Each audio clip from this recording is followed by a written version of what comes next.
On now.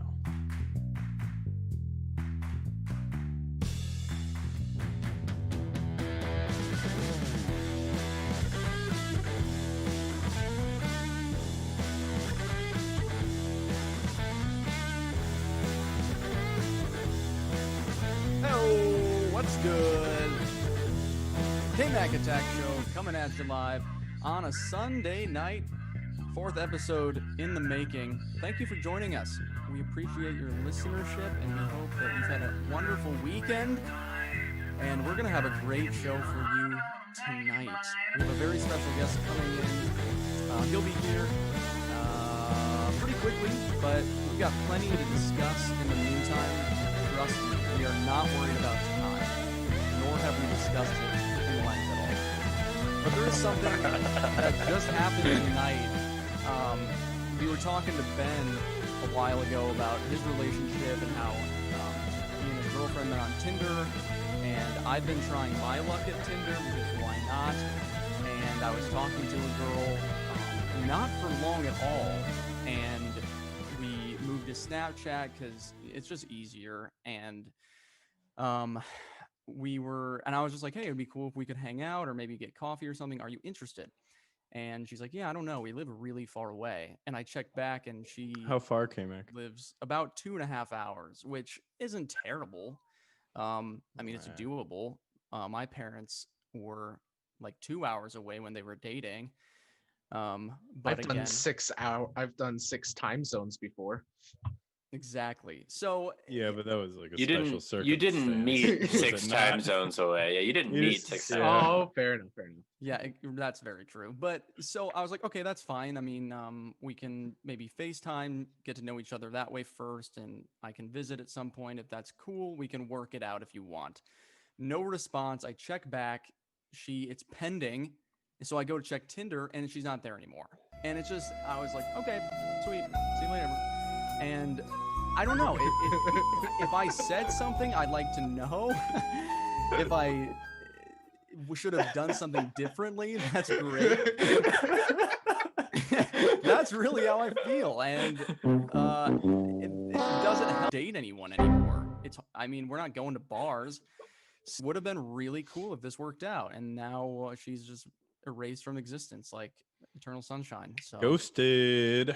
yeah. Yikes. Get ghosted. I know. You know, And it's definitely a common thing. You know, it happens to everybody if they're trying online dating, and you can't take it to heart. I mean, you know, if that was the obstacle, then that was the obstacle. You know, and you might have saved yourself from getting attached to somebody. You know, if they weren't willing to make it work.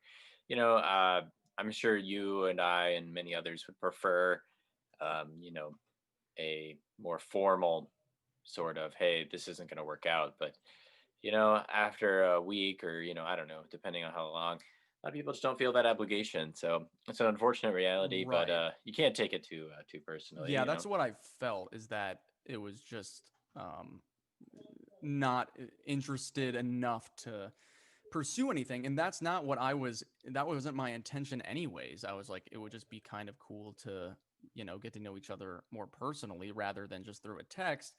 Yeah. So I don't know. Yeah, this whole situation has irked me a lot with like the ghosting and all that stuff.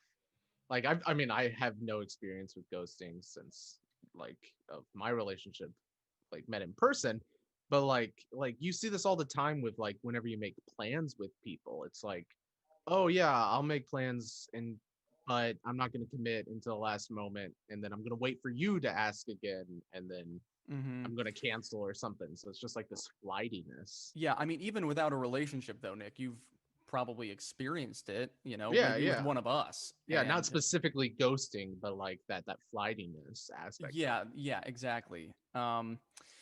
So I don't know. I mean, it's just kind of strange, and it does happen to everyone. I'm not the perfect human. I'm not expecting everyone to be interested immediately and say yes. I'm far from it, but I'd like to think I'm open-minded about things, and if there is an issue, I'm happy to hear it. I'm not gonna be offended. Uh, so I I don't know. think I think this is not maybe as unique to this generation as people think it is. I think maybe how common it is might be more unique to our generation. But you think about, I mean, there's always been times where you go on a date and then the person just never calls you. it. I think Hmm.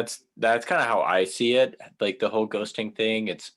I mean, I've heard of instances where people had been talking for weeks or months or, I mean, that, in my opinion, that warrants a breakup. I mean, that's not cool. But, if you've been talking for a short amount of time or you've gone on one date and then it's, oh, we went on one date and then they deleted me and stopped responding to my text. And, you know, I think, I think people in a way should get some sort of a pass at, after maybe the first date to just, if you don't want to reach out again, that would, you don't have to.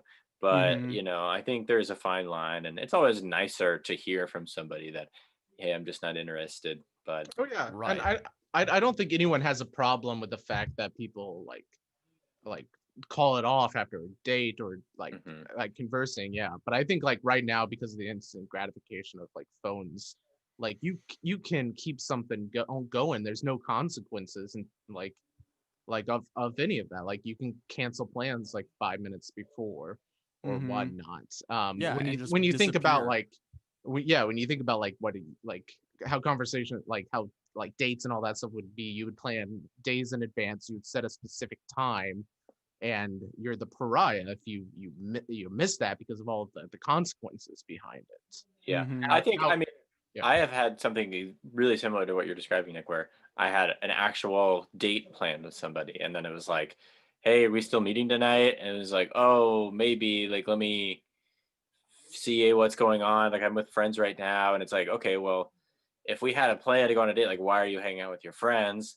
And then it was like, "Oh, well, let me once this movie's over, And it's like, wait, what? Like, come Yeah, on. until And my then, first priority is over, then I'll yeah, see where exactly. you're at. But then, in hindsight, I look back and I think, well, do I want to be with somebody who treats Yeah. people that way? And I think that's just the way you have to look at it. I mean, maybe she did you a favor, but also, 2.5 hours is not an insignificant distance. So No, not at all. But if that was the issue, then I'd be happy to talk about it. But oh, and if you don't know what Tinder is, so it's like a no. Shut up. get But out of that's just here. something that happened tonight, and I'm like, man, this would be nice to admit that. Hopefully, I'm not the only one, Oh, because yeah, I mean, ghosting, like you've mentioned, even like when our parents were our age, and they would maybe see each other at school or whatever, and then go home and not get that phone call. Like that's sort of maybe their form. But I think our generation is dating and starting a family and doing all that. Ghosting is plays a big part into it because I think it happens a lot more frequently than older generations really understand. Maybe I don't know. I mean, Yeah. I we could also talk about it wonder forever. about like prospect, like I don't know, like the amount of chances you have with to meet people. Mm-hmm. Now it's you could, especially if you live in a city or something, it's almost an endless amount of people that you can Yeah. just kind of potential suitors that you could swipe your way through. Yeah. And if you match, I mean, with a dozen of them in a week, I mean, that's way more people than our parents would have met. So, Exactly. if you You don't think, even have to leave your couch, and you've met more people to potentially date than yeah, our parents would ever have the courage to even approach. Exactly. So if you think about just the amount, so if they approach 10 people in a year, Oh, Ben. yeah, well, I'm repeating myself. Sorry. You're I lost my train of thought. Come on, KJ. Yeah, not cool. I don't know if your parents would have approached maybe 10 people in a year to try to ask out on a date, and 5 of them were a terrible experience, and maybe 5 of them fizzled out or whatever.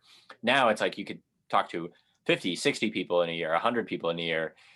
So you just if it's the same percentage, you're going to have 10 times as many bad experiences. So just sheer numbers. For sure. Also, I was woken up by the fire alarm today. Had to go outside and wait for like 15 minutes. It was unbelievable. What time? I was not prepared. I do not believe that.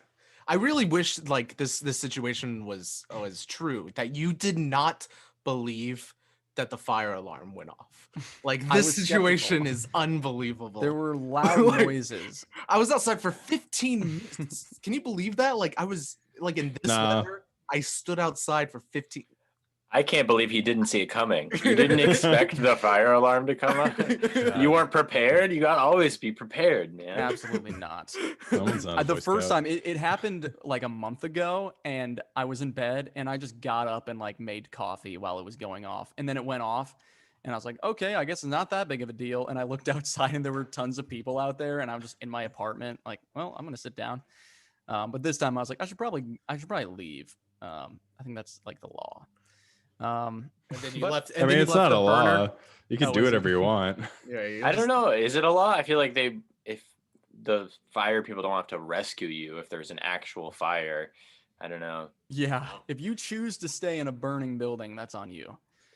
I mean, I think it 'cause was. you're I nothing guess a potentially- happened. fireman could sue you, maybe. Yeah, you're potentially If they risking get the hurt. lives of firemen because you didn't feel like leaving your apartment. I'm tired. I just don't really feel Well, like it. tired. Yeah. Well, the thing is, the smoke alarms here are a lot of them. Mine especially is right in the kitchen. Like it's a couple of feet from the stove, so it's really easy to set it off. So I feel like it happens a lot, and then there's not really a fire. It's just like someone is lazy and doesn't like turn it off or whatever. But I don't know, man. I mean, Oh. 15 minutes is crazy. What? All right, here we go. From the reputable source of Quora, no, you are not legally obligated to leave. However, deliberately choosing not to leave in the event of a fire, which an alarm is warning you about, does mean that you can be charged with two things: disrupting fire service operations and willfully endangering the lives of emergency personnel.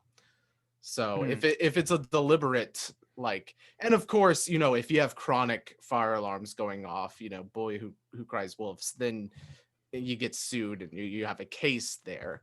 Mhm. Like it's not just like cut and dry, you're going to jail. But like, yeah, apparently those are laws in some places somewhere, and someone wrote it down. Well, good to know. Thanks, Good to Lawyer share with our Sanders. listeners. Yeah, I'm not legally allowed to Lawyer- give illegal Yeah, advice. this is not legal advice. I'm a lawyer. cannot Actually, I'm not a press lawyer, charges. and I'm definitely not your I'm lawyer. only legally allowed to Google stuff. We'll double check that too. But speaking of Nick, we'll get to know him just in a second. But I did want to talk about some of the fan feedback that we've received. This is our 4th show. So the last few, we've got a decent number of views for what we've been doing. We are officially on TikTok. As we've said Whoop, before, we're on Facebook, which we're streaming to now, Twitch, YouTube, and Instagram. So you can find us just about everywhere you can find anything. And our TikTok views are actually doing pretty well for just a couple of clips that we put up. And you'll be seeing a couple of those as well. And those are at the Kmac Attack Show. So check them out. Help us out. Top right Spread hand the corner. word.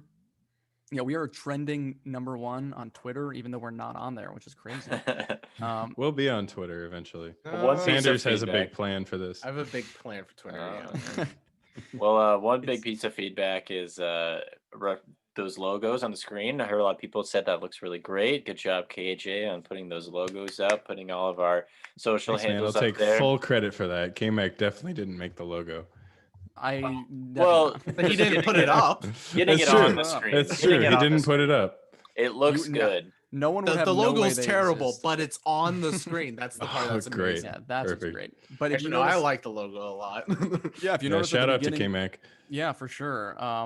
Thank you. At the beginning of the show, if you tune in early and hear our smooth jazz, you'll notice that Here, wait, flickering logo. I'll That set was the scene.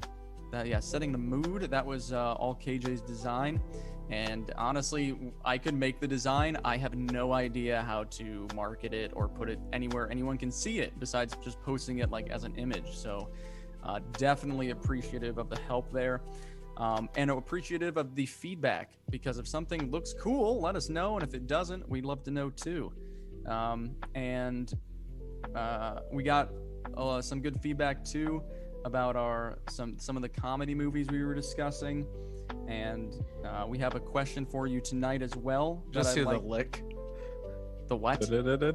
Yeah, I just had the lick Oh. a moment ago. A question I posed last week on Wednesday for today is, what's the most stressful job ever? Because this was something I got in a discussion with someone else. I had my opinion, they had theirs. So just first thoughts. What's the most stressful job? What do you think? Let's go to Kyle first. What do you think?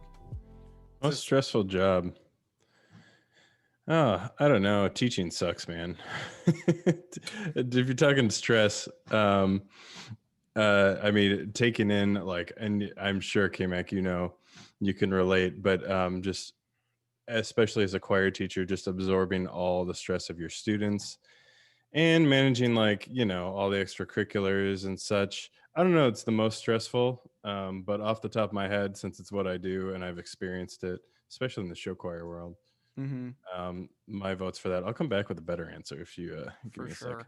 Yeah, I mean, I totally agree, and like you said, we can both speak from experience that it's not just the job of teaching, but there's the students that you're teaching that bring in a lot of baggage. And for me personally, I teach over 300, so there's just a lot to consider. Remembering their names, that's stressful. Oh, absolutely. I mean, the nice thing is I see them over the And years. then forgetting their name. Yeah. That's awkward.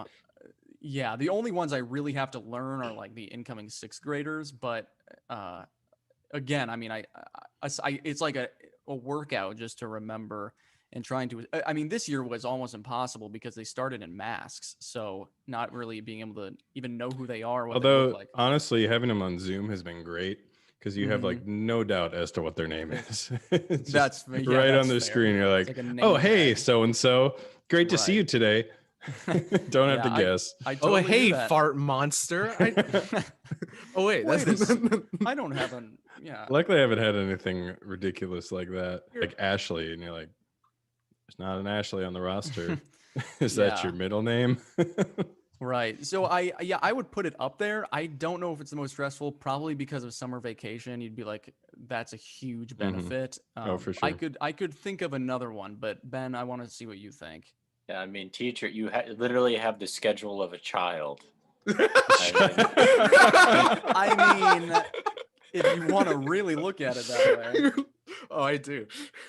I think one job that's always stuck out to me as just seeming really stressful anytime I think about it is air traffic control. Oh, for sure, man. I think that sounds so stressful. And I've heard instances of just, somebody's like flying around a city because they have low fuel, and you got to find a way to get them to land.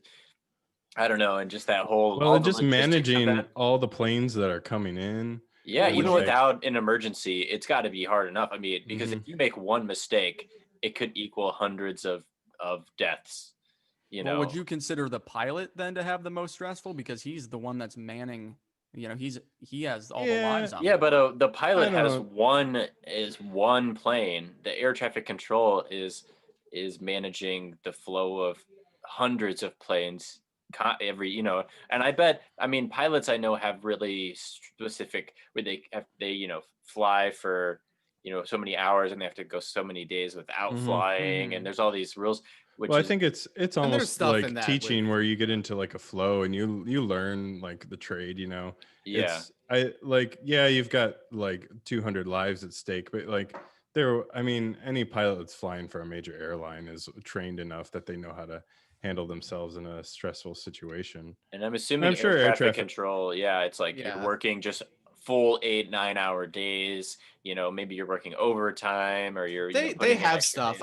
I've heard there was a person who used to go to like my church who mentioned it a few times where they were on like rigid schedules, like 5 hours on or something like that, and then like mandatory like 3 hour breaks. Like And there's not one air traffic controller. There's a whole crew. It's not Sure. like one guy Sure. like in the Chernobyl. But it's it is- you really have it to be is, logistically you know. minded to manage that though. No, it is very stressful. I've heard some people Mhm. talk about it because it's rigorous and it's also surprising. You don't hear many mistakes when that happens. Mhm. Rarely. Mm-hmm. Like most flights. Well, and it's also like, I've been flying with my dad enough times that like if they screw up if they screw up, they probably, first of all, they're not going to tell you if they screwed something up, but then they're just going to tell you to go fly around again and come back in like 20 minutes, Go around the block. Seriously, it's legitimately that's what they do. There's been this video, and I've used it as an example of like why they don't advertise good news. But there's this interesting YouTube video about probably the worst aviation disaster was barely avoided, and it's about something where they accidentally told the plane to go to the C runway instead of the A, and on the C was all the taxiing planes, and so they almost and there's like zero visibility. So this plane almost landed, like went into all of the taxiing planes, and it's like insane, like how they avoided that, and it was like at the last second, like all the planes could feel the thing, like the plane barely missing them. That's a good answer, Ben. I mean, I think that's something people don't think about. I didn't even think about it, so that was a good one. Nick, what do you think the most stressful job ever is? Well, when I was thinking stressful, like the first thing I thought about was like PTSD. So like what jobs like have PTSD, and so my first inclination was something to do with like military members and stuff like that. Business News Daily agrees with you, Sanders. Yeah, and like that's like there's and yeah, that's like they have post-traumatic stress syndrome. We know how much that affects them. So I definitely Even just the day-to-day of their, but if even just the day-to-day of their job, I mean, yeah, pretty clearly, whenever you or your friends could potentially die at any time, that's I can imagine. I can't imagine how stressful that is. Yeah. It's one of those where it's just like I just can't really talk much about like military members because like I have no concept of the stress they can go through, but I've seen like the statistics about how bad they've come out from it, so that's why I think that, but I can't really personally talk about that one. Right, and that's another factor of it is the post effect of the job, not even during it, but coming out of it, and that's a valid argument. One I didn't consider. This is I bet you feel pretty stupid for saying teacher now. Yeah, Kmac, you Right. idiot. Yikes. We're gonna move on. No, I thought just because I had of ice cream, a Dairy Queen worker. Shoot, dude, do you know how hard it is pianist to at pump Von those Mar. Sundays? Oh shoot. Yeah. Those guys that stream for a living, I mean, come on, that's gotta be tough. Yeah. If you're in the last, I mean, there's stresses in all of them. If you're in the top sure. 5 of a game of Fortnite and you're just trying to get that W, I mean, that stress is real. There has to be stress there because they have to practice and all that stuff. Right. They have to constantly be streaming, always talking, having an audience. So it's not like they're. It's Hard just stress in versus any stressful. job. I don't know. Yeah, I know. There's every probably job has stresses its in every job. stresses. Yeah, I was making a joke. My vote would be, Don't and joke about especially people because of what's happened recently, would be the president, because not only is what he does obviously very stressful, he's in charge of so many things that affect Americans' daily lives, but also he is considered, I think, basically the world's biggest celebrity because everyone knows who he is. He's always in the spotlight. Every day he's in the news. And just to know that everything that you do is basically being watched and reported on and judged and criticized, that has to take a huge toll. So that was my vote. And it's only a 4-year job at the least. So, Yeah. you know, some people are in 31 careers days if like you're William Henry well, yeah, Harrison. that's true. Yeah, Are yeah. in careers for, You know, just die. however decades. Right. So yeah, I just thought Quit. because of the notoriety of a president, that has to Mhm. be a big Well, factor. and you can even see it just the way that presidents age over Mhm. over like 4 to 8 years. It's Yeah, like dude. they all aged like 20 years, you know. Well, Yeah. it's funny. Like we were just like I saw one of those memes about like it. Like someone's like, "Oh my gosh, can you believe how much Obama aged at the beginning and end?" And it's like obviously they took the best like a portrait photo at the beginning and like just a regular thing at the end. And I was just like, "Wow, Obama looks like he aged 8 years." Yeah, Whoa, you could have that's seen true. that coming. That's funny. They always have gray hair at the end of those, though, which I find interesting. Yeah, But It I is- mean, it I is- don't know. tends to be I'm sure they dyed their hair beforehand and before. It tends to be the age I feel like where men start to yeah. really show most like Right. really start to show their age because most of them aren't getting to get the presidency until they're at least in their Or you could 60s. Yeah, or Biden, you're already just an old man. Yeah. Already 1 foot in the grave. What is he yeah. gonna look like in Trump's hair 4 to didn't 8 change at years? all in his 4 years, so Yeah. I don't know. Must not have been very Interesting. stressful. I think one thing for your argument, Kmac, is the just how you said how closely you're watched, but just how I mean you could wear the wrong color tie and it's new the top story for 48 hours, you know, and Yeah, it's the just tan every suit. Yeah. yeah, I mean literally, yeah, I think it could be someone in your family does could bring you just bit larger scrutiny than anybody else would experience. You Yeah, I can can't use imagine. you can use an email and like all this stuff happens. Like no, I Yeah. completely agree that maybe like and on top of being responsible for stuff, like the celebrity aspect, I think you're completely right. That's an underlooked aspect of Yeah, and I don't mean like Donald stresses of Trump that. celebrity because that, you know, that's a whole Right. other thing. I just mean everyone knows who he Yeah, is, yeah. whether or not you care or it's generally pretty boring. Like you're not constantly watching what a president does, but he's that, or he or maybe Someone she is is gonna be watching. there eventually. Yeah. Yeah, You, and you it's sleep with one intern and they just never let you live it down. They'd even sleep together. True. still an ongoing investigation. Some Where are other those shout emails, outs to man? that is right. Check those emails. Crab fisherman. Have you seen the Deadliest Yeah, Catch? yeah. Deadliest Prison Catch. guard, maybe. Who knows? My brother is I have a family friend who's a prison guard at Marion. Well, It's- I guess it depends on the prison. Yeah, it probably depends on Well, your Marion's job in the maximum prison too. security, Used isn't to it? be. It yeah. used to be. Uh, No, it's not anymore. No. I know maybe like shout But he out was to there. like surgeons. I don't know. yeah, surgeon. surgeon, Mhm. neurosurgeons, or open heart, or something like that for sure. How about least stressful jobs? Pianist at Von Mar. That's for another. I get that's a for another 15-minute time. break every hour. Yeah, Lifeguard at the local pool. yeah, Oh, really. That's mine. That sounds stressful, dude. What are you talking about? Your lives aren't in your hands, so you know. It has an Yeah, for element, sure. But I mean, when you're hiring 16-year-olds, it's not always the priority yeah, that's for Fair them. enough. they're probably not. Fair, looking. yeah, that's a good point. I guess if you're a lifeguard at like a beach where they're like riptides and you know it's you're open water and all that, it's Mhm. that's a good gonna be point a bit about more stressful. if your emergency the- personnel is 16 years old Right. on average. Who maybe the it's actual not. employee is, I think, has a big factor into the stress load. For sure. Well, I think we got some really good opinions. We'll be putting this video up later and getting your opinion on what the most stressful job is. Maybe you'll agree with one of us. Maybe you have one of your own, but it's something to consider because I don't think many people would want to be the president, but there's a lot of people who may not want to be an air traffic controller. Who knows? So I think that's a very one job that a lot of people want. Yeah, you're probably right. But we'll get your opinion on that after the show.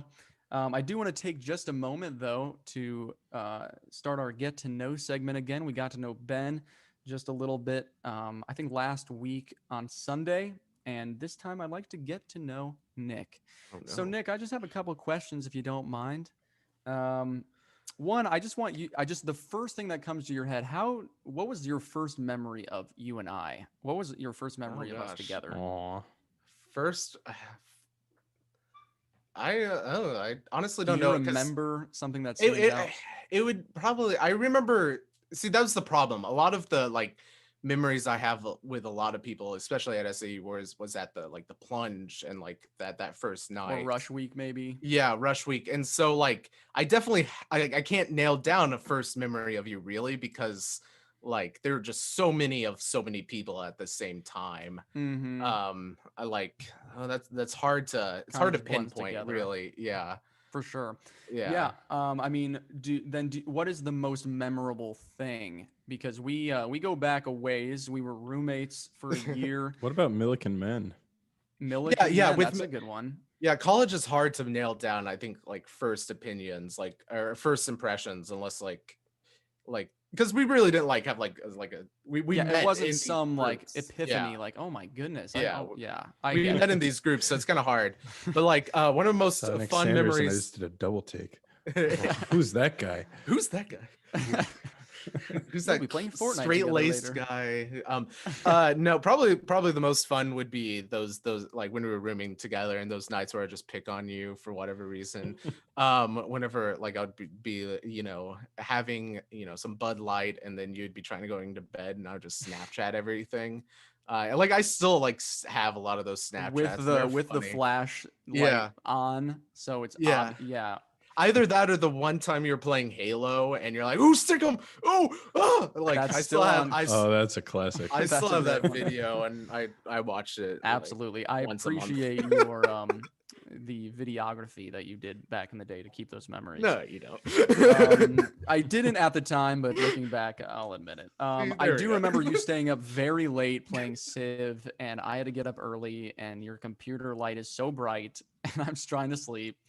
Sorry Um, about that. it's fine. But no, we had some good times. We redecorated, we repainted the walls in our room.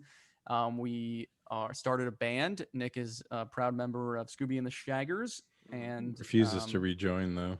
does not rejoin. But he did get to play a couple gigs. We got some good gigs in there. He played a chair with drumsticks. I did play a chair with drumsticks. I got Wait, Wait, paid when for was it that? too. Was I there? That was great. That was You were in the audience. Oh, you that was were that at show. the Yeah, theater or something. that I couldn't. Yeah, Yeah, but that was I'm pretty you sure guys that sounded great. That was It was fun. That was really fun. That was one of the best shows. Yeah, It's fun I think watching we've you got guys. that on Facebook. And then so you've mentioned this as a joke, but what do you do right now for a living? Yeah, no, yeah, well, no, I don't really play F on Mar, which is funny, but yeah, I'm a pianist. I teach a lot of kids how to play piano, and then for a while until the pandemic hit, I was a pianist at Von Mar, which was a big thing. So retail store, they have a pianist playing whatever in the middle of the store. So I would just go there and play some light jazz for a while, and then get paid for it, and then go teach kids. So that's my main source of like job. But yeah, Mhm. Now at Millikan, you were a commercial Yeah. music major and you've studied music for a long time. You've written your own compositions. You're working on a musical, very exciting. I don't know if you want to talk about that at all, but when you go to Von Mar and you're playing the piano in a retail store, how much of that experience that you've worked so hard for actually translates to just sitting there playing for customers? Or do you feel like you're taking part in something cool, or are you just there to just kind of make a few bucks? Well, yeah, yes and yes. Um, it it does feel nice that I can just break out the real book and just play from A to Z, and like that's my job is like I just play all the songs in the real book, whatever I'm choosing from A to Z. I get to do whatever I want, so I get to improvise, take up whatever styles. So the freedom and the ability to do all of that feels good, and yeah, that goes into like a lot of my jazz training as the commercial music is like it really got me into just understanding better how to do that, how to be versatile at expanding that. So it is like it's nice to know that my job is literally just sitting in a store and just playing the real book, which is something I was paying to take credits of, and I was already doing at Milliken. The like, and then yeah, I joke because it is a little bit boring, and mainly because I'm a bit underpaid there. So I Mm, have some resentment because I feel like what I'm doing is worth more. But at the same time, they don't understand like because how to judge that kind of stuff. And most of the pianists at Von Mar have like 8 songs that they just recycle over and over. mm, And that sounds terrible to me to have done. That sounds like it would be terrible to do. right.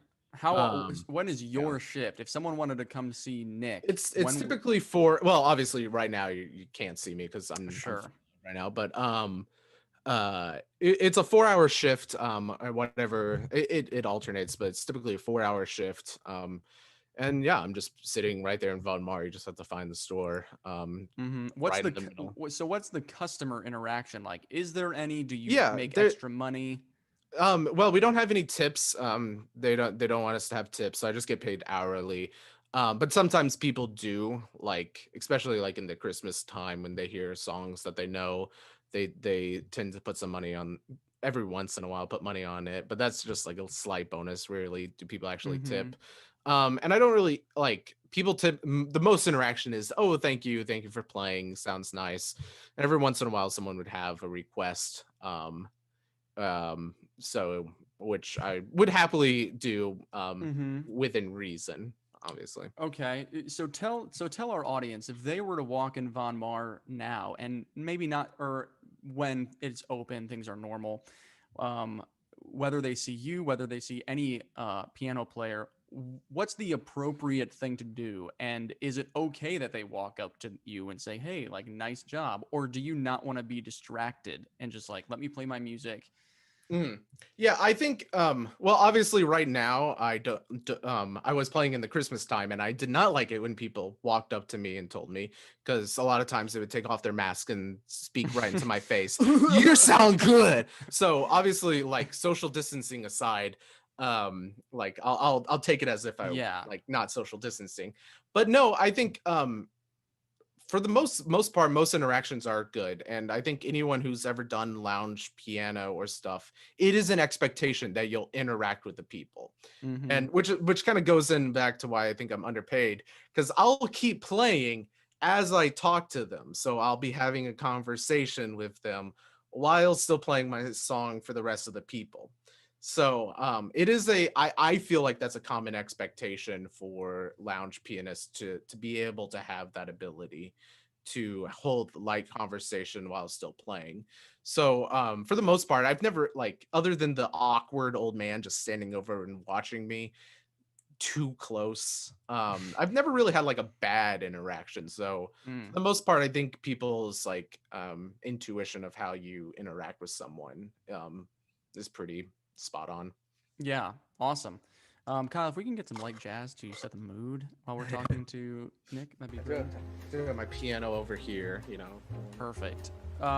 Yeah, I think that's something that's really, really overlooked in musicians like you is that you can talk, like you're talking right now and be playing an instrument and using your brain in that way that I think most people, like you said, don't recognize that kind of talent and don't know how to compensate because like you're there to play the piano, you're doing that, and then if you interact with customers, hey, like good for you, but we're not going to pay for that, you know. So I can understand why you'd feel underpaid, and I think that's something every musician at some point feels. And but I think it sounds like a really cool opportunity, something that No, it keeps your is. chops up. It is really nice, and I've talked to like KJ. It's like it's also nice to just have 4 hours out of my day to practice, like, and improvise and do all of that stuff. Wish I had What? that. I wish I had that. Yeah. So I mean, granted, it's not like I'm practicing like Beethoven or Liszt or like a concert piece in that situation. I'm practicing just improvising over the real book. But Yeah. Now, how much of the scene in La La Land do you relate to when he's sitting there playing these songs and he really deep down just wants to play jazz or All the of music it. that inspires Yeah. him? It's my Are you entire going to life. break out? And, yeah, well, I mean, this kind of goes back into kind of like what you were talking about with the people interacting. Is like, I feel like as a musician, especially in that circumstance, a lot of your job is the customer service aspect. So in La La Land, he's kind of like acting like he's this big performer who's just like, the man is shutting himself down, but it's like, you're there for like customer service to entertain the stuff. And yeah, and I understand, like, I wish I was playing more exciting stuff. Like, I don't go to Von Mar and be like, I'm busting out this new composition I have. Mhm.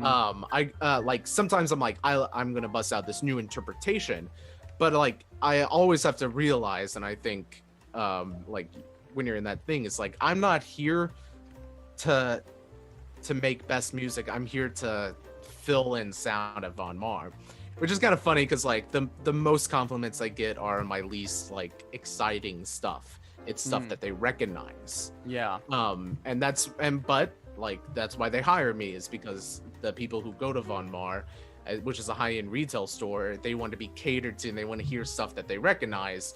And you often hear like a lot of good stuff about the pianists, is like, and it tends to be all that. So customer service is a huge thing in it. It's like, I'm not playing at Von Mar to show my new tonal system and how I'm exploring it. Right. You just Like- want to please the customers. Which is kind of why I said it's like, it's a little like yes and yes all the way back. Is like, does it suck or does it not? It's like, I'm not that interested in what I'm playing there, Mhm. but I'm getting paid to play piano. Like, that's pretty great. Like, Right. That your degree that you have studied for so long is actually coming into play rather than you going and doing something totally Yeah. unrelated. So that's Yeah. something I think, to not take for granted, because I feel a lot of people get a degree and then they do nothing with it, or they don't find an opportunity to. So it's good that you've Yeah, been and able I've to had do this. that. I remember, like, I went on Reddit and I had like the same like problem. Like, someone was like complains like about being a professional musician. It's like, in their head, they're becoming a professional music to play the best music ever constantly. And I'm like, you can play some of the best music sometimes, but it's like, until you're that like concert like pianist or something, it's like sometimes you just gotta play stuff to make money. And it's just like, whenever I work at Von Mar or I'm accompanying vocal students, it's like, rarely am I like invested in the music. But it's like, come on, I'm getting paid money to play piano. Like, this is I think there's a great. big difference between being a musician and being an artist.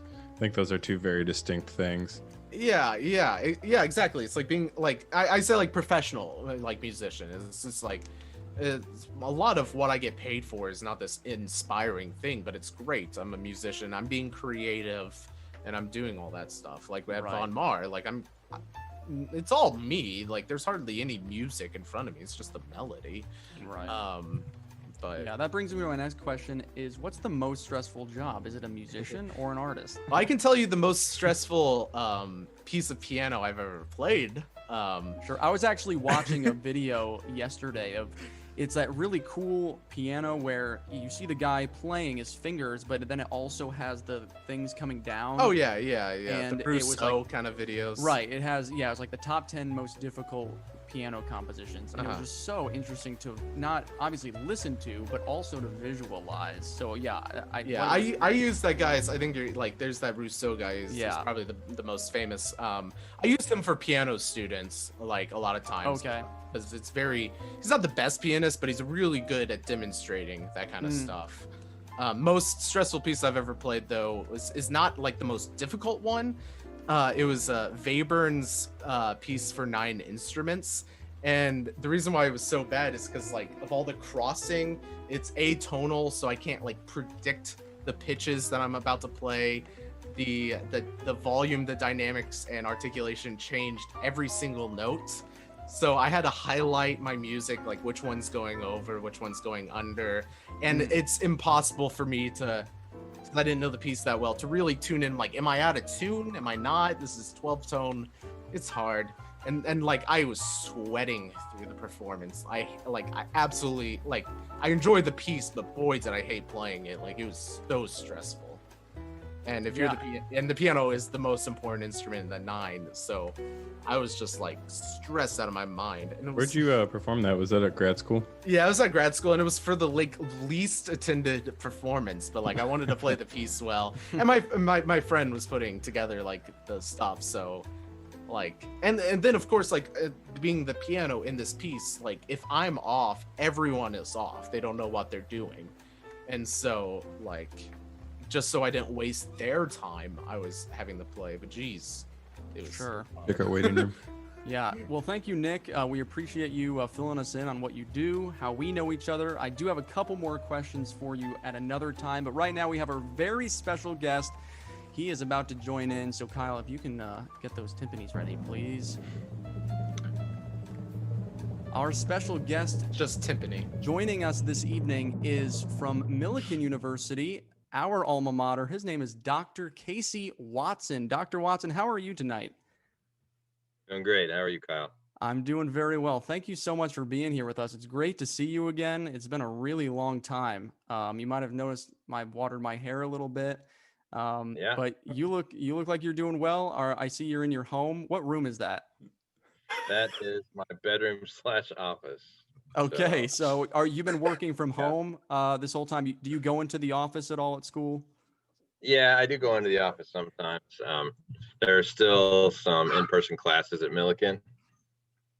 Okay. So, yeah, it's a mix. Okay, good deal. A Well, lot of at-home stuff. Oh, I thought he was in bed, but he's not. So. you're fine. Say hi. Hi. Hi, what's He's their back. name? This is Everett. Say Everett? hi. Hi. Hi. Everett, yeah.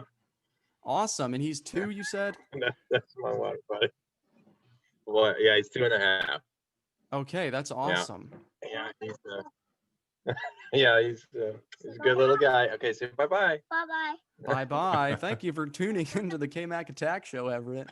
Yeah, last- I know. That's maybe your youngest viewer or listener. Absolutely. He'll hopefully be watching for the rest of his life. Well, Yeah, I'm sure he will. hopefully, He'll we be can a only lifelong, hope. follower. Absolutely. Well, I did want to get started on just a light note, get things started off. Doctor, how much time do you think that we have left on Earth before it becomes completely uninhabitable? Go ahead. Yeah, that's good. Yeah, just some light stuff for the new year. Well, there's a lot of different predictions out there.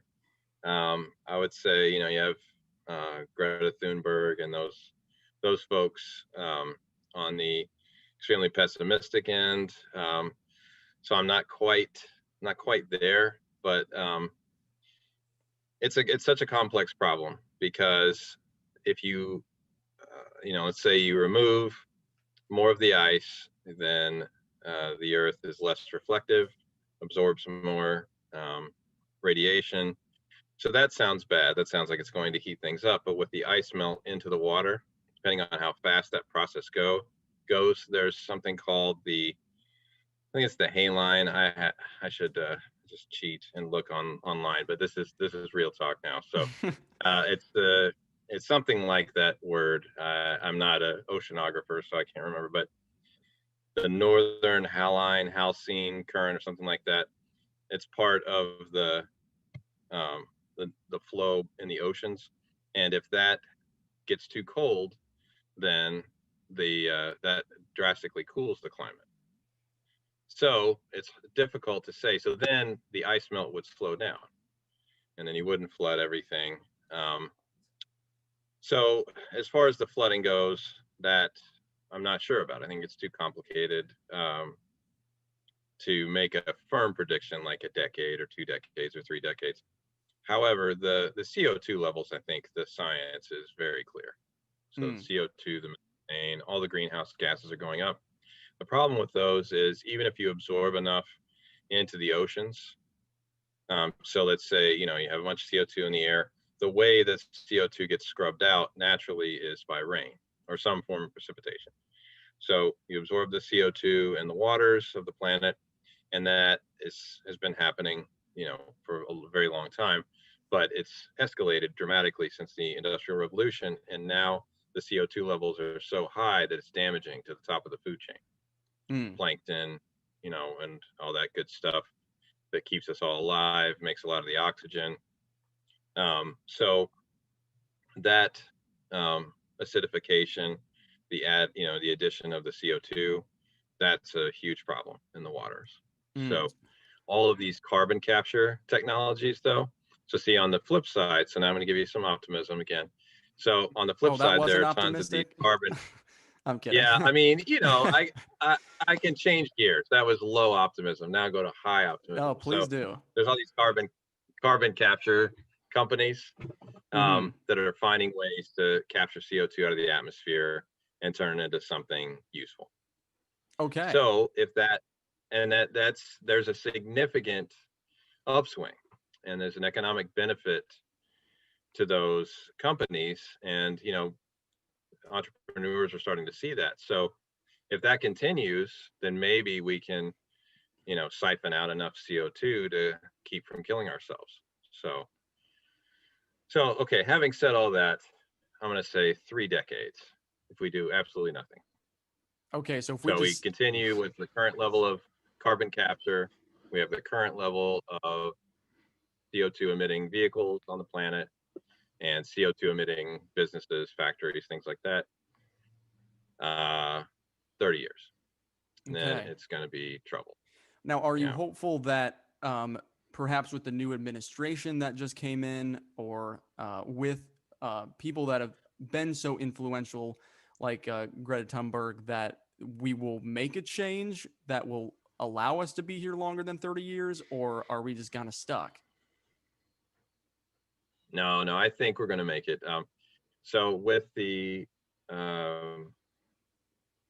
support of eco-friendly initiatives by the billionaire class, that's very helpful. If there's going to be a 1%, it's nice when they do good things. So Mm. like Elon Musk and Bezos, even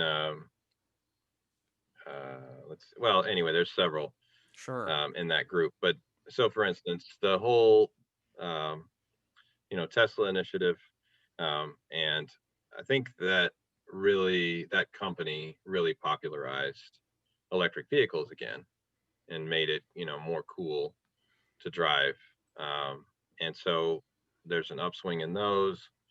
If we can get the widespread charging station around the country, then I think that's naturally the way to go. I mean, it's a much more efficient process. Yeah. Like there were, you may know this already, but there were vehicles, AC driven motors back at the turn of the 20th century that were much more efficient than gasoline powered, but they're not as lucrative.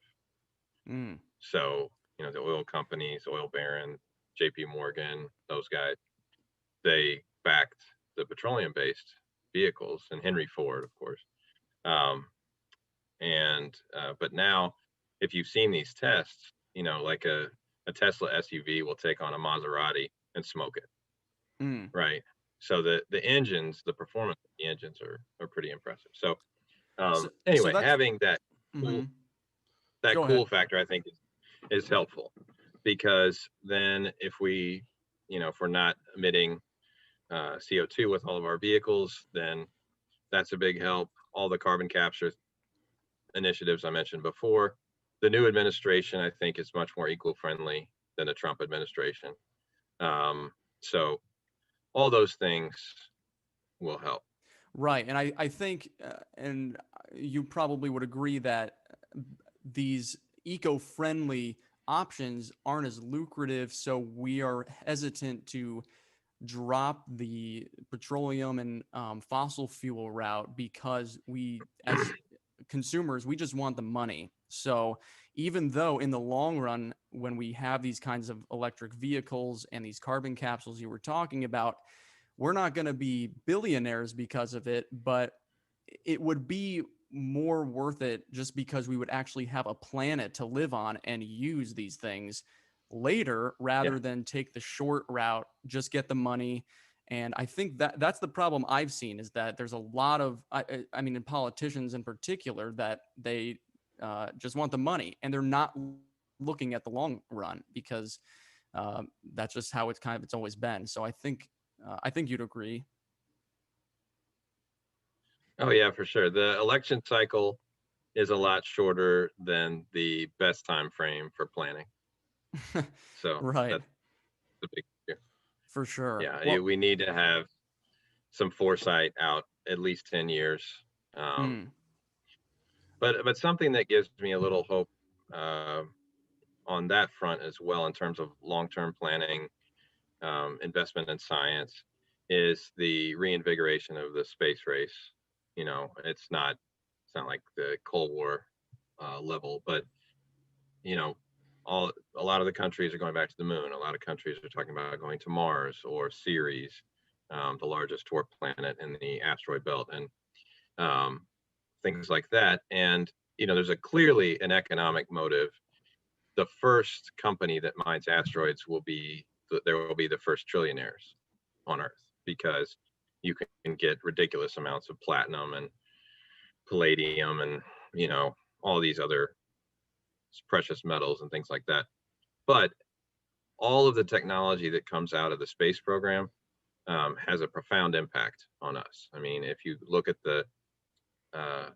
the unintended technological advancements that we had from the space race, in the original space race, in the 60s and 70s, it was remarkable. And the amount of educational investment that took place in high schools to get the next generation of engineers and scientists ready to go to help, and astronauts and everything else to help with that will all snowball. So seeing these companies like SpaceX and Blue Origin, that's a big deal.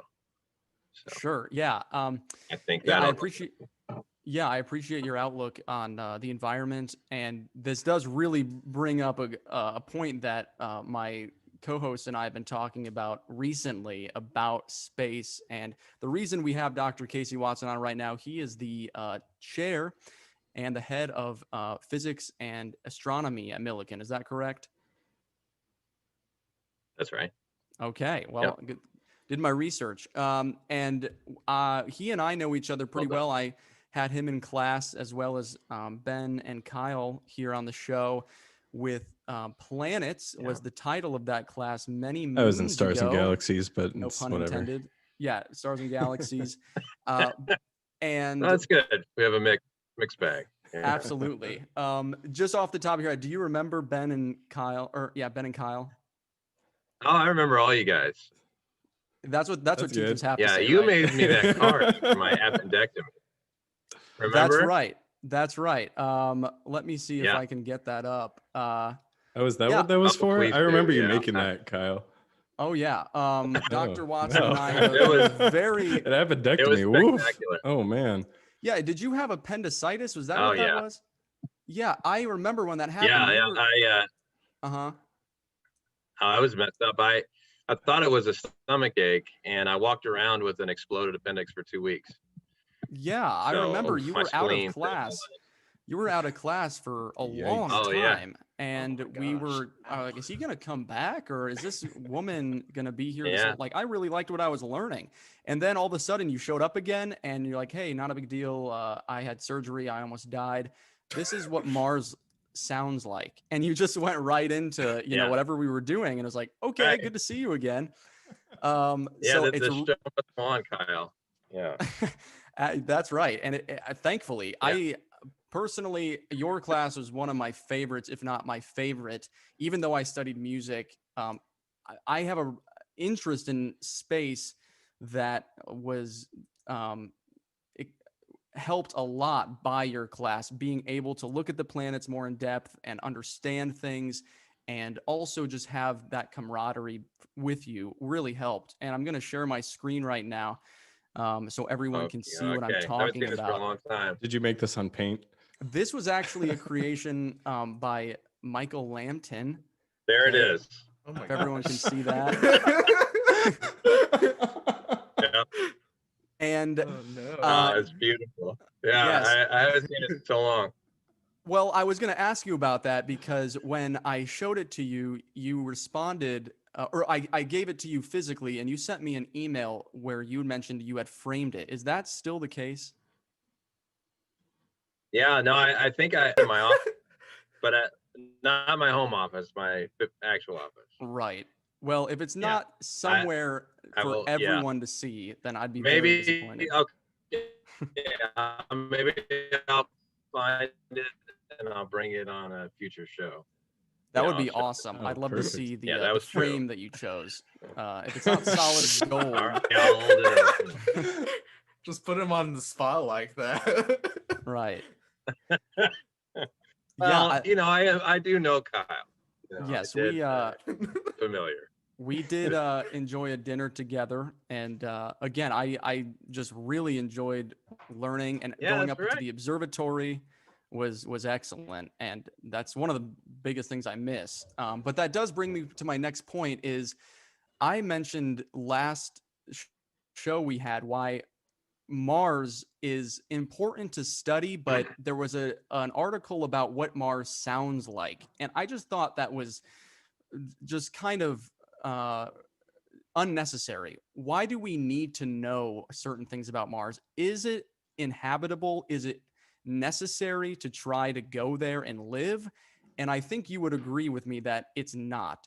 The information we take might be, but to consider actually having houses and things there is not a priority. So you broke up a little bit there. Oh, I'm Let me sorry. check my speed, make sure it's not. Oh, it's okay. So can you ask me again? Yeah, I was just wondering, is Mars inhabitable and is it even worth trying to live there? Or because I agree that the information we get there is important, but to build a house and to, expect that to be the next Earth, is that realistic or are we wasting our time? Okay, so there's a few things there. So number one, you do have an atmosphere. It is so that makes it better than the moon. It is a thin atmosphere, so that it's not going to be great. Um, so there's a couple things you need to do. So I'll just compare and contrast the moon and and Mars settlements. So if you go to the moon, a lot closer, a lot less risky of a journey. We've done that a bunch of times, but no atmosphere. So you have even larger day-night temperature swings. There's nothing to protect you from ultraviolet radiation, which is the big and up ultraviolet, X-ray, gamma ray, any of that. So Mars at least, and then you're closer to the sun, so you're going to get more of that. You're essentially at Earth orbit, so you're going to get more of all that stuff from our sun. No Not to ozone on mention Mars. cosmic. What's that? No ozone on Mars, or nothing like Earth's atmosphere. Not yet. No, not yet. But what Musk said, I think jokingly, was you should nuke the polar caps, and then What?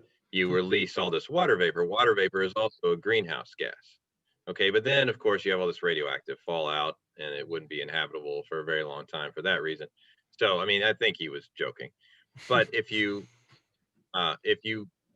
go to the ice caps and somehow heat them up in a more reasonable way, so you vaporize some of the ice. And I mean, one way you could do this is, let's say you park some satellites in the proper orbits, and they had reflectors on them, solar reflectors. This is like the Archimedean shield. I don't know if you're familiar with that, but Archimedes back in the day, somebody was going to attack Athens, and he's like, "Everybody, put your shields out and just fry these ships." And they caught It's on fire Mythbusters. supposedly. So he's a smart dude. So you could do the same kind of thing. You could even call it the Archimedes project. So no charge for that if you guys get involved. Write that down, with Ben. NASA. But anyway, so yeah, so it's free advice. So you could just harness the power of the sun, and cook the polar caps, and that releases water vapor. So that blocks when some of the water dissociates. Ozone is just three oxygens stuck together. So it's a delicate molecule, which is why with all of our chlorofluorocarbons and other things, we've destroyed a big chunk of it on our planet, but it does reform spontaneously. Okay, so once you get water vapor up in the air, you have another bit of atmosphere to help block you from ultraviolet radiation and other things. And some fraction of that H2O will dissociate and give you some ozone. And that's extremely good at blocking UV. So that's what'll really mess you up.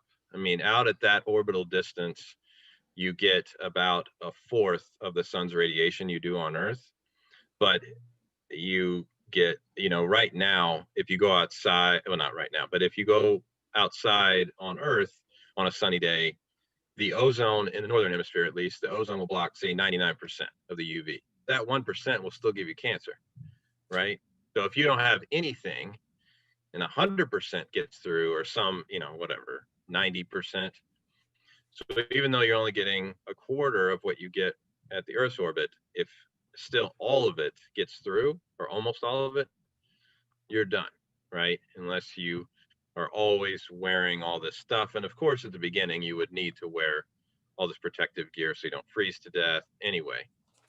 Okay, but that's a long-term thing to make it more habitable, to actually potentially get more of, a water cycle eventually. Like right now, there are places where water does flow on Mars, but it's, they're very few and far between.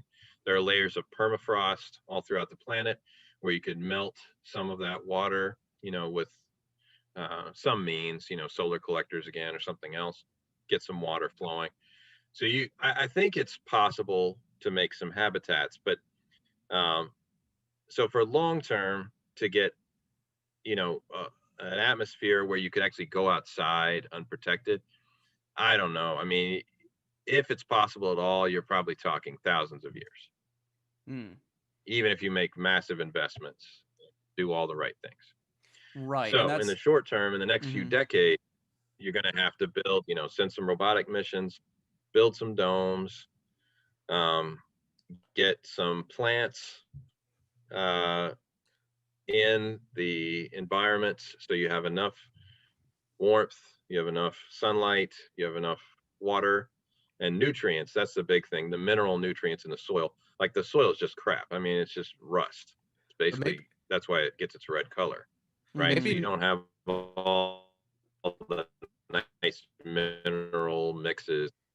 But anyway, if you have a closed-in dome, and the atmosphere is like 100% CO2 right now. So the plants, if they have the right nutrients, enough water, enough light, enough warmth, then they will thrive in that CO2 and exchange some of that for oxygen, right? So eventually, within a closed environment, if you maintain inside a dome, you could survive. It could be warm enough, you could have the right atmospheric mixture, stuff like that. So would you say maybe not terraforming the Mars is reasonable within 1,000 years, but maybe temporary or permanent self-sustaining colonies are possible within that time frame? Yeah, I mean, it's going to be extraordinarily difficult. So you would have to have, what I would think is, you maybe have a few humans and a lot of robots to help you build up these domes. There's gonna have to be massive amounts of digging, which is fine. I mean, I think ultimately the corporate interest will be use Mars as a stepping stone out to the asteroid belt, and then do some mining, and get lots of precious materials and bring them back and make trillions of dollars. So you could try that thing, and of course Musk already has the boring company for the tunnels in Los Angeles. So that's going to be insanely expensive, but I think you would have to find either natural formations where you're shielded, because the atmospheric pressure on Mars is like 1/150th of the Earth's. So if you have a meteorite coming in, or worse, a large body, it's not going to get burned up very much. So unless you are dug in somewhere and only the absolutely necessary parts of your dome are exposed to the sunlight. If you crack that dome, you're toast, right? If something cracks the dome, that's your biosphere. So that would be the scariest part. I mean, there's a long list, but that's probably near the top. You know, even if you got a functional biodome going, there's almost nothing protecting you. There's nothing to burn up killer rocks, you know, that will come in and crack that and then kill you. So what do you find? Go ahead, Nick. What do you find worth studying out of this stuff? This has been our conversation. Is like, what's the value of hypothesizing and studying these quests? So, right. So I think that's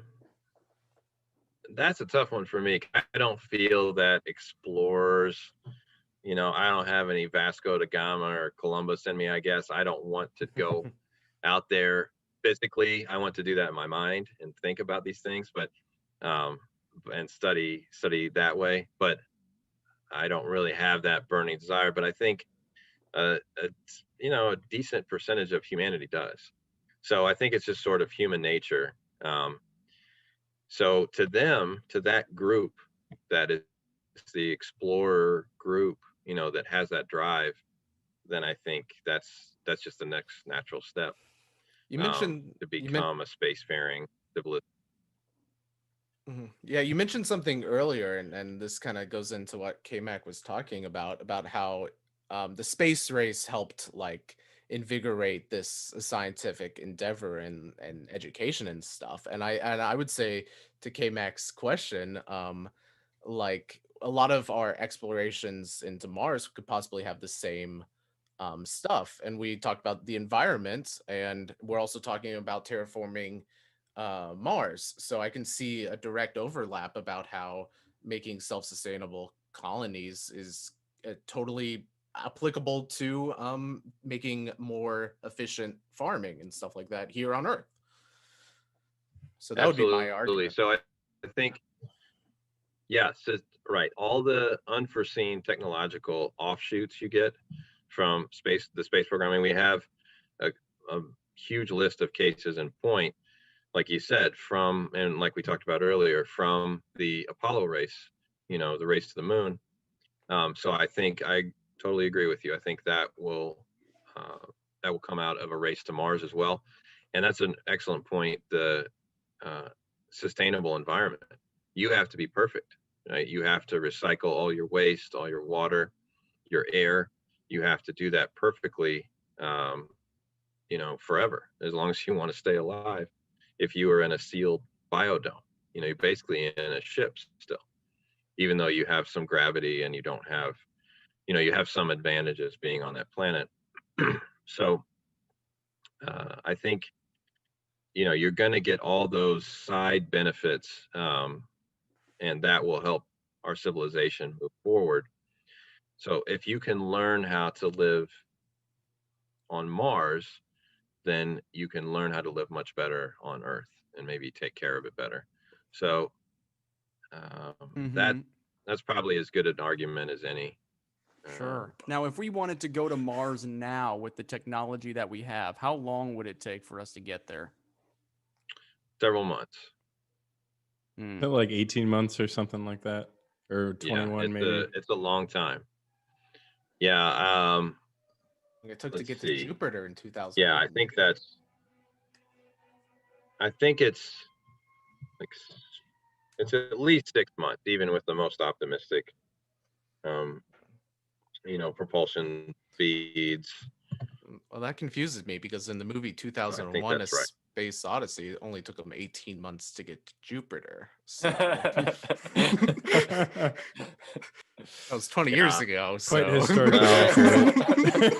Yeah, I know. Well, it's probably a conspiracy. You should write to NASA about that. I wonder if there's maybe a Elon Musk, the businessman, has similar. You kind of mentioned how Tesla having a car that can smoke a Maserati can make people excited about electric cars. I wonder if there's a similar sort of attitude towards, you know, colonizing Mars may not have as much practical, reasons, but if it gets people excited about exploration and could get people on that stepping stone to the asteroid belt to get Yeah, that I quick think, I profits. mean, they've already the you broke up part of that time, but um, I think you said, what can make um, the prospect of going to Mars exciting. So I think, there's that group. I don't know, I have no idea what percentage that is of the population, but some percentage just feel that drive to explore. And I think the lists, are overflowing. When there were calls for volunteers to go on the first Mars mission, even though it was a one-way trip, almost assuredly a one-way trip. So, I'm not sure you need that for the actual personnel on the trip, but in terms of getting funding from the government, I think now it would be a lot easier, that we have an administration that, you know, put some stock in science. I guess I'll say it that way. Um, would understand the ancillary benefits that you guys mentioned, all those things that you mentioned, sustainability benefits, agricultural benefits, um, eco-friendly technology benefits. Um, there's, I mean, then there's a huge class of unforeseen things that are going to come out. Composite materials, probably, much, giant leaps in electronic communications, obviously to get from to deal constantly with the rotation of Mars versus the rotation of our planet, interference from the two moons of Mars, our moon, other satellites that happen to be in your way when you're trying to communicate, all those things. Sure. And That's going to be a huge advance for communication. yeah, and that's great. I mean, I think we can sort of come to the conclusion that you totally agree with me, and we can get off of this debate. Uh, I do want to ask you, Yeah. although this is our debate and we're interested, in exploration, and you may not be. I know that you have been studying dark matter for a very long time, and that's sort of the centerpiece of what you've been doing. So, if you can just really briefly for our audience and for the rest of the crew, I know what dark matter is, but just for them too. If you could explain what is dark matter very briefly. Sure. So dark matter is a hypothetical elementary particle. Um, if nature is kind, there's only one type, but there doesn't have to be, that only interacts gravitationally with other matter, or interacts gravitationally and through some other means that is extremely weak, but definitely not electromagnetically. So I'll give you a basic idea of how that, how we figured out it's there.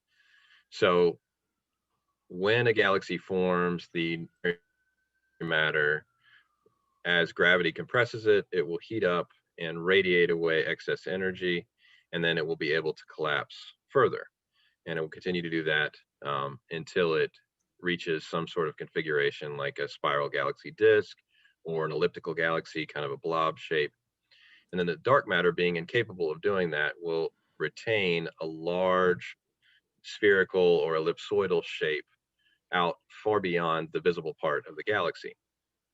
And there have been a variety of tests that have shown that something else has to be there um, beyond what the visible matter is to support the rotation, for instance. So the speed at which stars are rotating around the centers of their galaxies, the temperature of the X-ray emitting gas surrounding elliptical galaxies with gravitational lensing, the amount of lensing is far in excess of what would be there if just the visible matter were responsible for the bending of light around massive objects, clusters of galaxies or galaxies.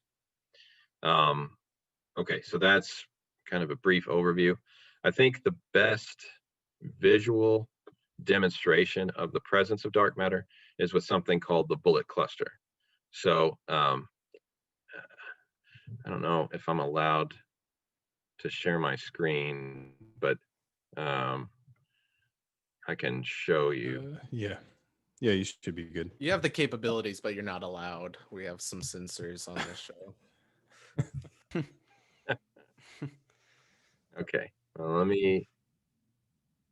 let's see. All right, give me 1 second. I'll try to get a nice picture of this.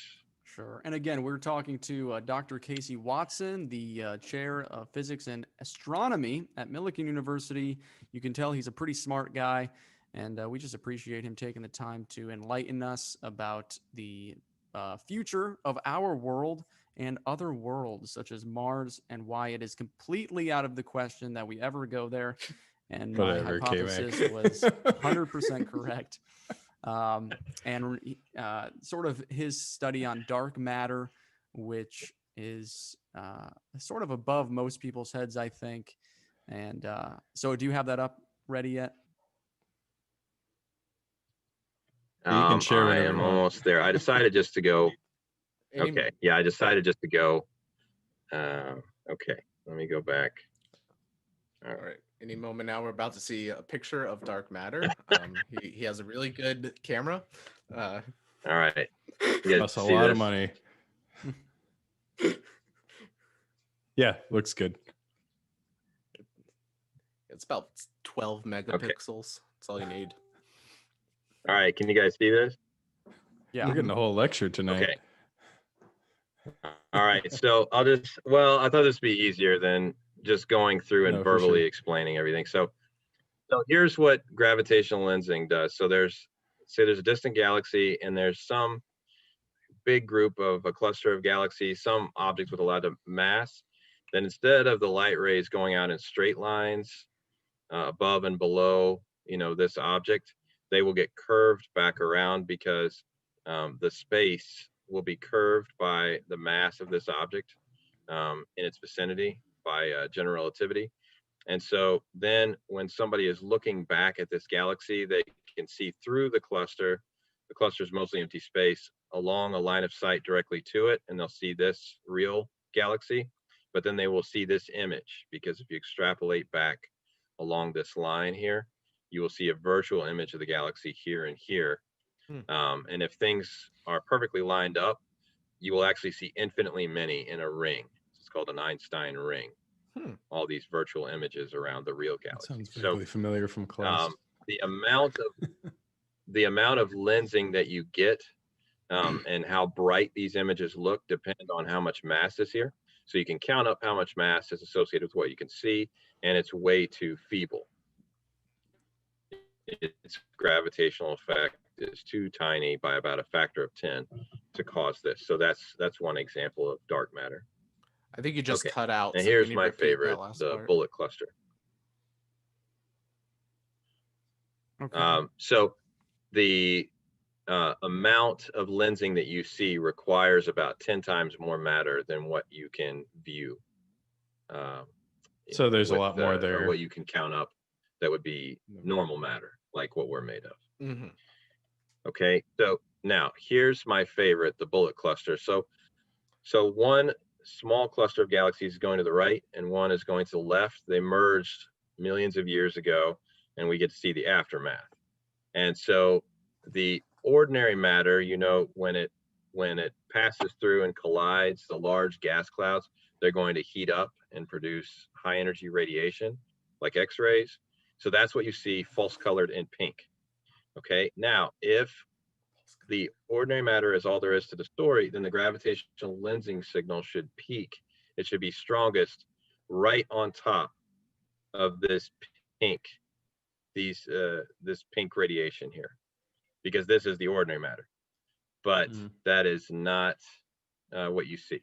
So you see the blue is the false color map of the gravitational lensing signal, and it is offset by a large amount. So the dominant form of mass, when it has collided, it just keeps going. It did not slow down.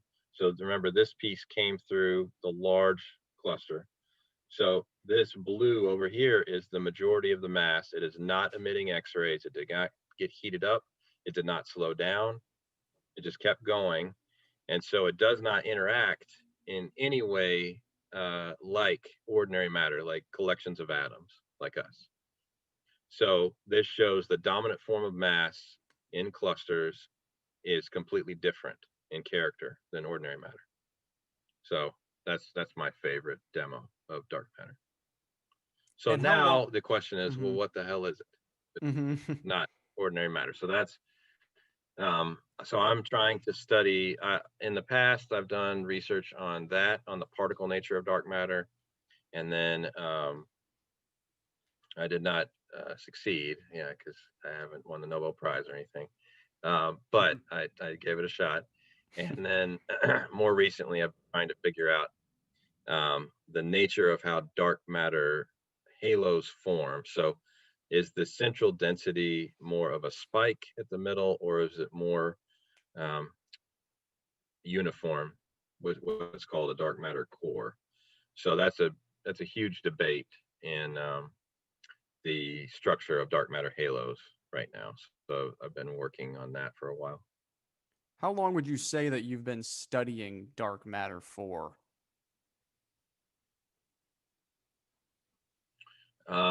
So in great detail for uh, about 22 years. And So of all the yeah, a things long that, time.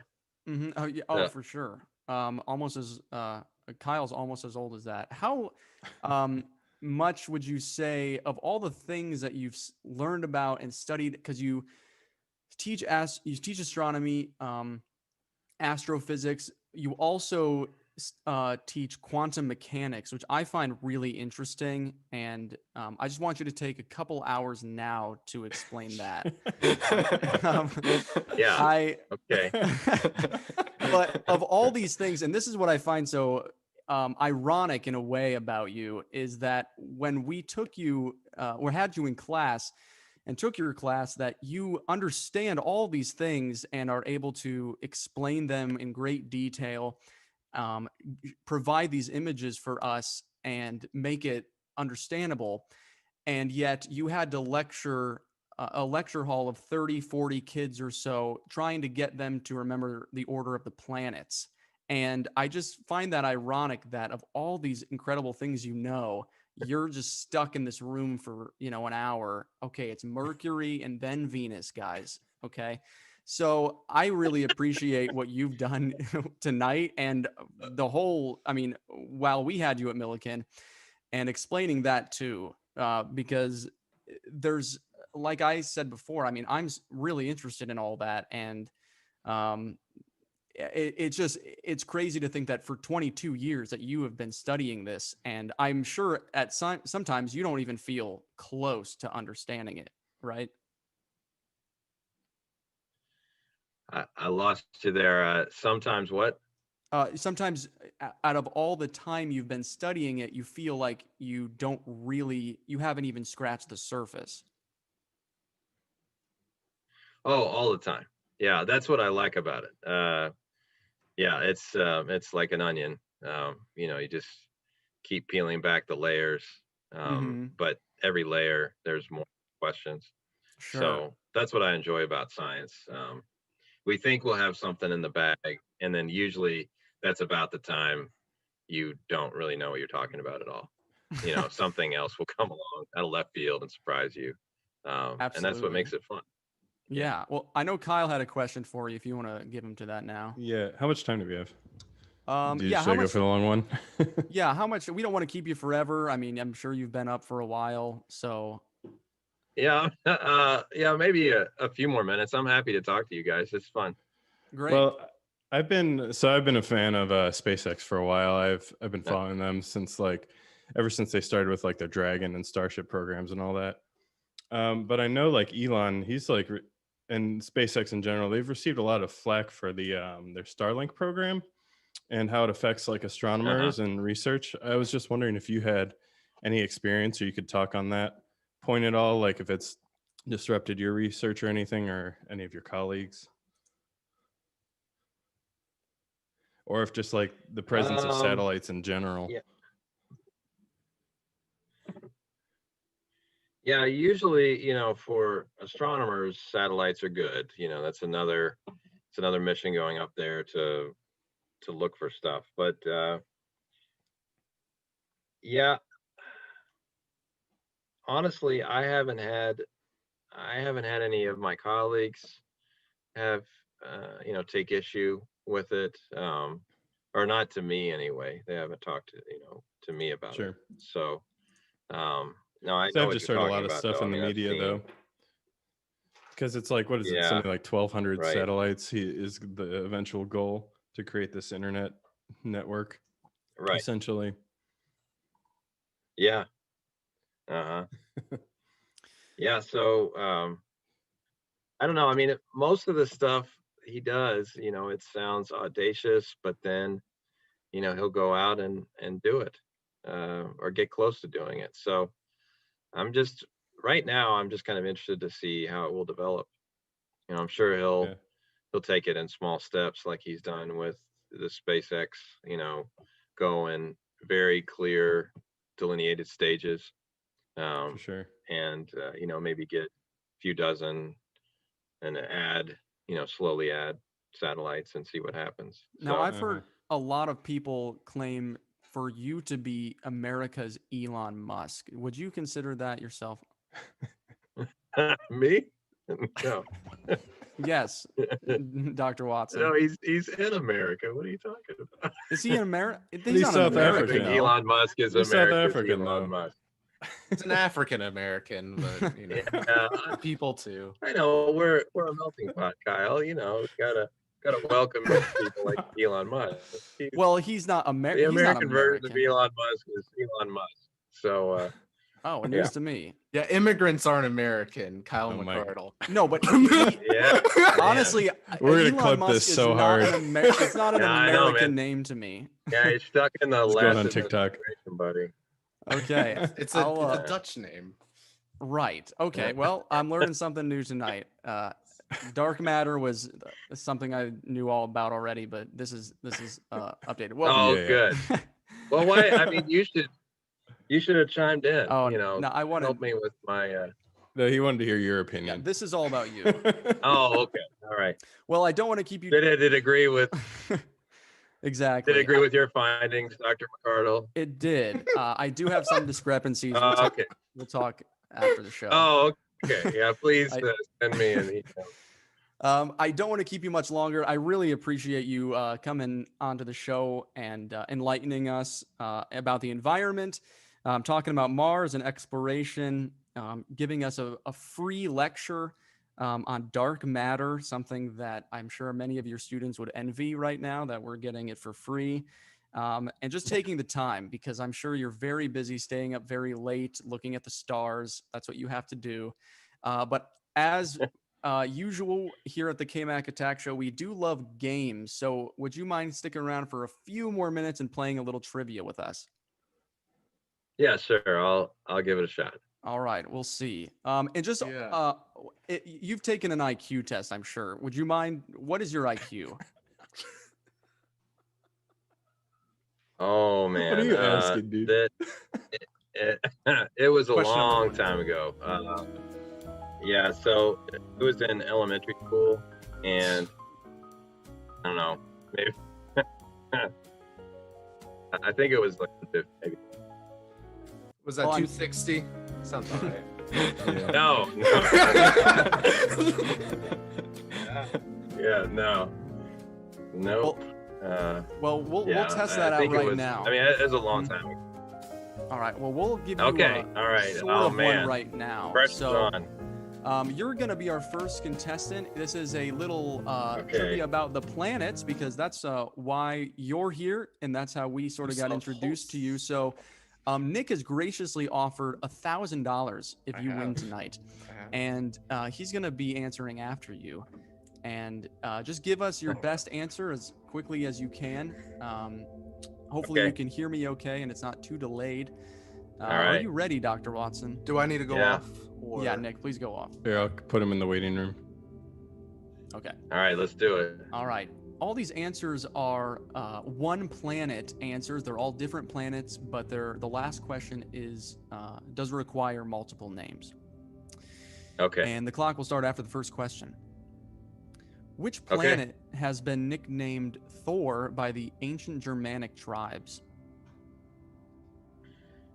Thor, god of thunder. That's gonna be Clock is ticking. maybe Mars. Which planet has the shortest day? Okay, I can't hear you now. Okay, Sorry. Kyle, you might want to. Working on What it. planet has the shortest day?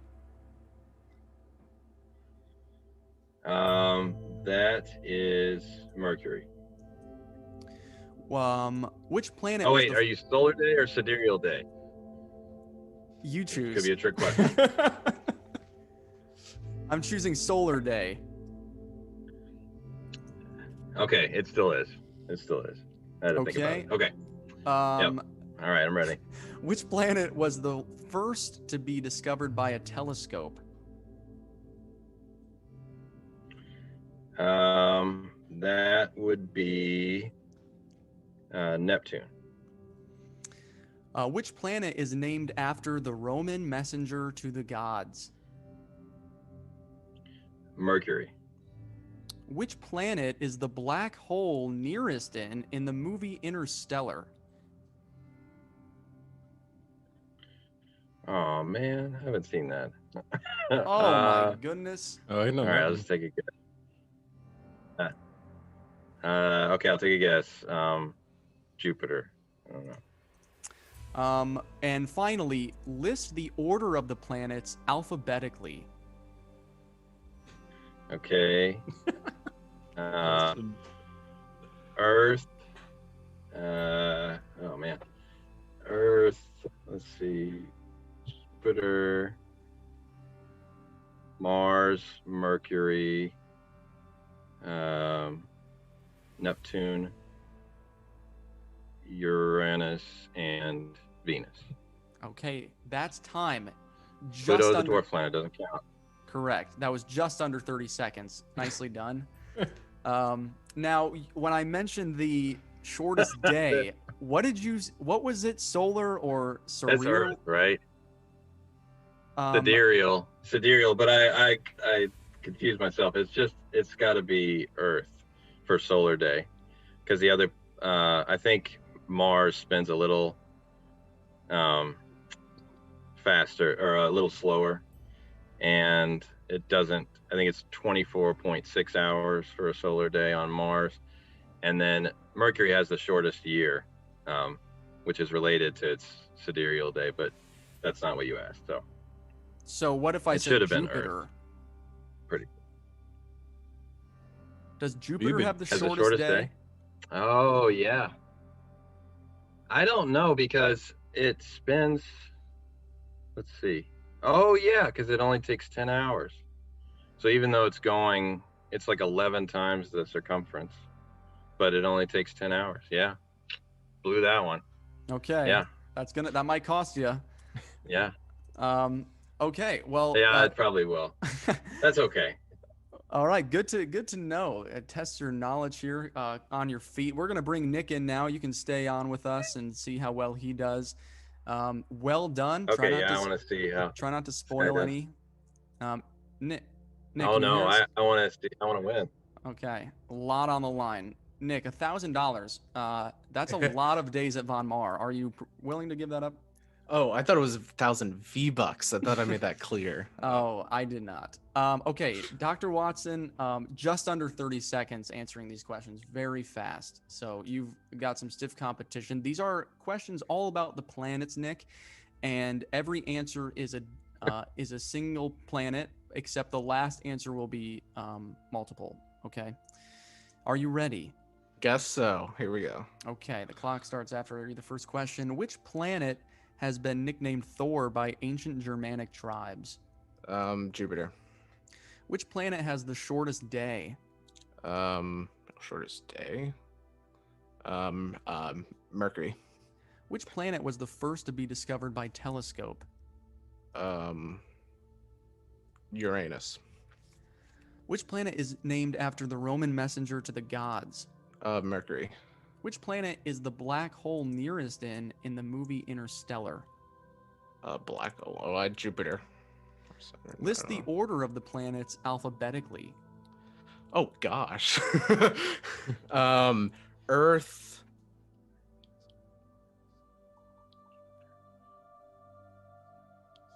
Jupiter, Mars, Mercury, Neptune, Uranus. That's time. Okay. Wow, this is a close one. So the first question rather, which planet was nicknamed Thor? It was Jupiter. Nick got that right. Ooh. Yeah. Dr. Watson, I think you said Yeah, I messed that Saturn. one up.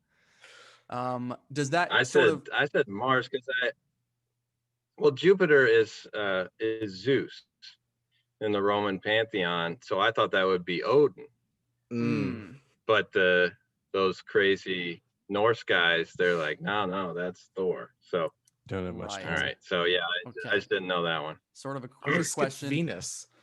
Yeah, Which you planet did. has? Oh yeah. Which planet has the shortest day?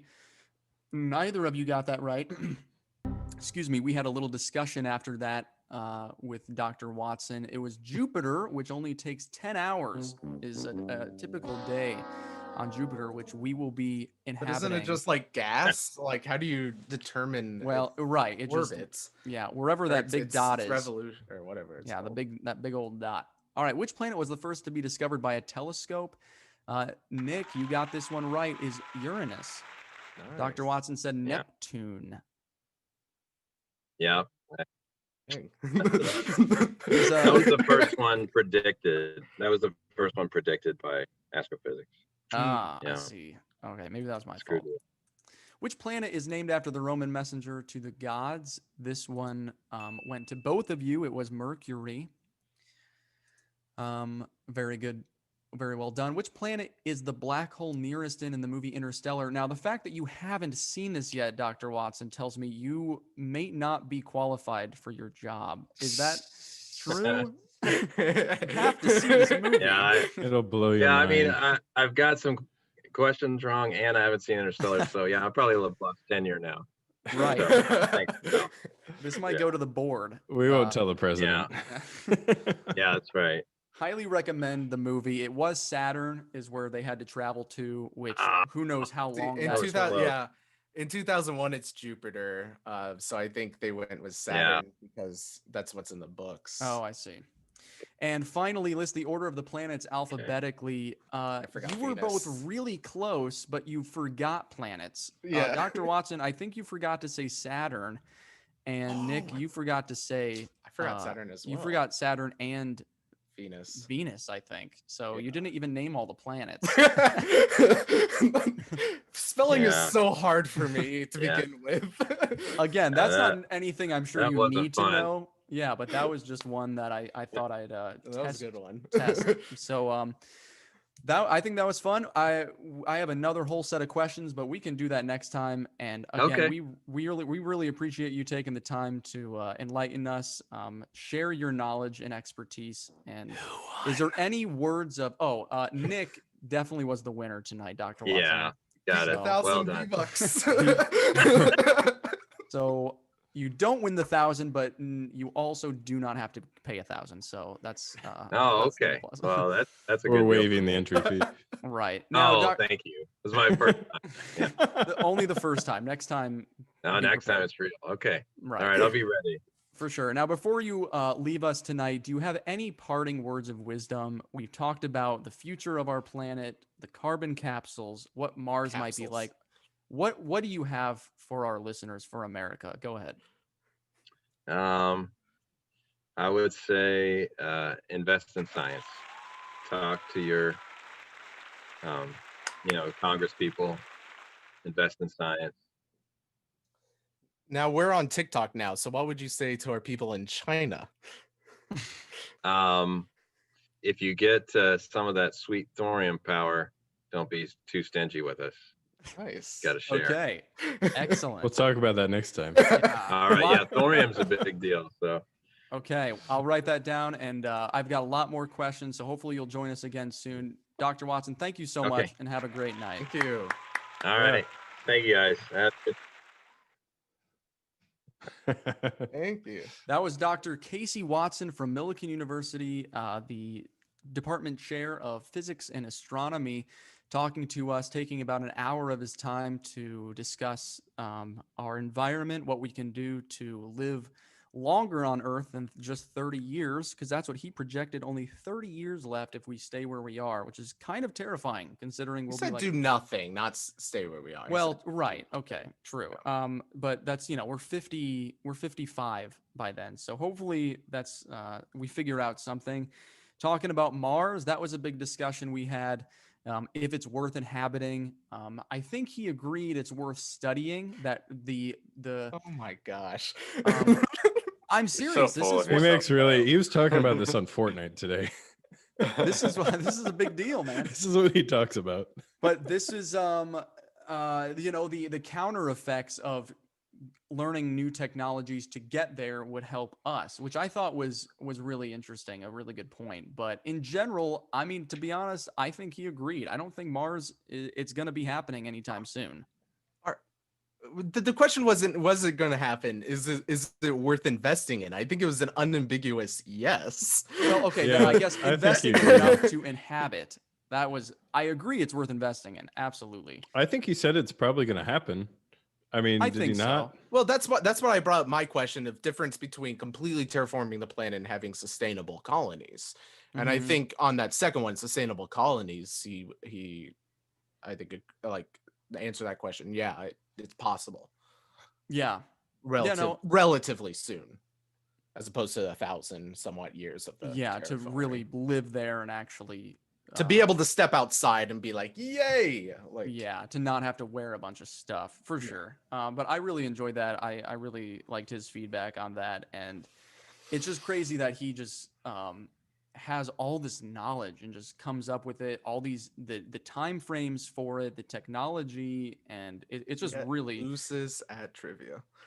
yeah, exactly. We'll get to that. The dark matter he talked about, which that's I don't even know. I mean, that's just so the fact that he's been studying it for so long and still is finding these things that might bring up a whole nother obstacle. I just can't imagine putting so much work into something and then one thing can just totally throw him off the rails about it. But it was really nice that he was willing to share all that information.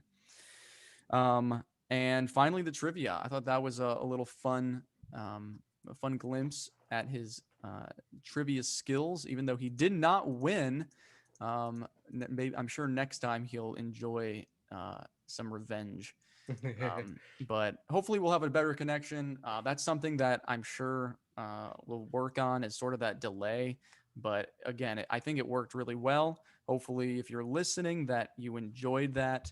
And I don't know. You guys have any other thoughts about it? I still want to know if he played Kerbal Space Program or not, but I guess we'll have to Yeah, just save that for next time. for sure. I've got all the questions we want. Some of mine I didn't get to ask written down. He seemed to enjoy it. He's a really genuine and he's really willing to give, and that's what amazes me the most. I think because he's got to be up late. He's got a kid now, and he is constantly doing research. So again, I was really appreciative of the enthusiasm to join us for sure. But other than that, we've been at it for almost 2 hours, so I don't want to keep Longest you guys show up. yet. Yeah, it was quite a show, and I had a lot of fun. Hopefully, you guys learned something, and next time we will play a couple games, take it a little easy. I'm pretty mentally worn out from that. I'm sure you guys are too. All right, next episode we're discussing Interstellar Right. and the nuance of the Yeah, that's what the shocked me the realism. The most. nuance of Interstellar. That he had no the nuance realism. in that movie. Right, he hadn't So seen heavy, it, Andy. and it's like, come on, dude. But maybe he doesn't have the time. Who knows?